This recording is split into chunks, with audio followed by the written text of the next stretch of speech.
Hey guys, welcome to Physics at Home today. Today we're going to talk a little bit about friction. So when you start talking about forces and maybe Newton's laws, inevitably you start talking about a force called friction. Friction will typically fall into two categories: static, or when I'm still, and kinetic, when I'm moving. And whenever we talk about friction, we also commonly talk about this coefficient of friction, or this mu value. A lot of students don't really understand what mu is, but they do intuitively know what something is to be sticky or something is to be smooth or slippery. So something with a lot of friction and something with a little bit of friction. You know that. And today's activity is going to be able to connect that coefficient of friction, or mu value, with what you know inherently about how things go.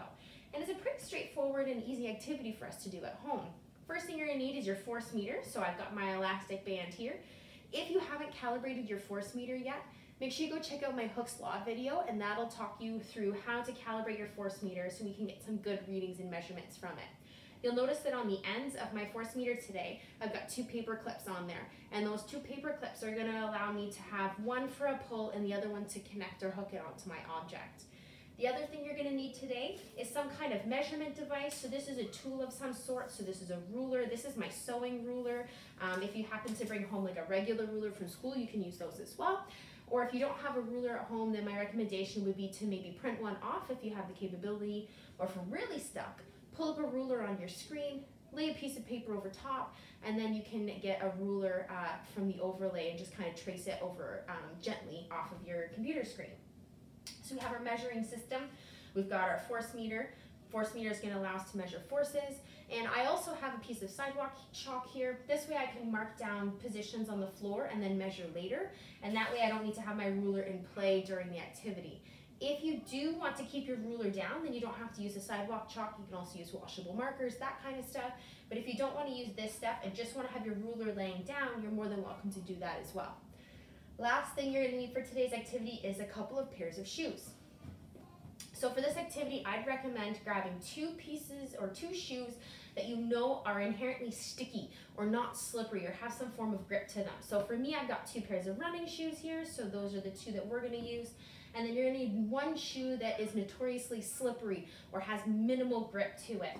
So then in this case, I've got a pair of Toms because those things have been worn down so they slide like crazy. So what you're going to do is you're going to take your shoe. You can use it as is. My recommendation is to throw some mass into the toe of it, because if you add some more mass to it, then you'll actually end up having a little bit better results.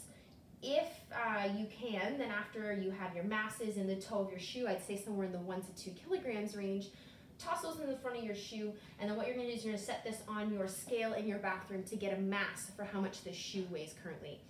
This is going to give you your force of gravity for your shoe, which is going to allow us to know what our normal force is. If you don't have a scale at home, then what you can do is actually take a look on Amazon, see if you can find your running shoe, or if not your running shoe, one close to it, and see what the shipping weight is. The shipping weight should give you a pretty good estimate of what a pair of shoes would be, so dividing that in half then should give you the mass of your shoe. And then if you know, for example, the mass of, if say I'm going to put a can of tomatoes in here to make this weighted, then if I know the mass of my can of tomatoes, then I can add those two together, and then away we go. So take our shoe, put it down on a surface. We're working on tile today. It can be any floor surface that you want to, as long as it's consistent. And what you're going to do is you're going to hook your handy dandy force meter up to our shoe. All right, so what I'm going to do is I'm going to pull just gently, just to make it so there's no slack in my elastic at all. And what I'm going to do is I'm going to make a little mark right now on the floor that indicates where that position is right now.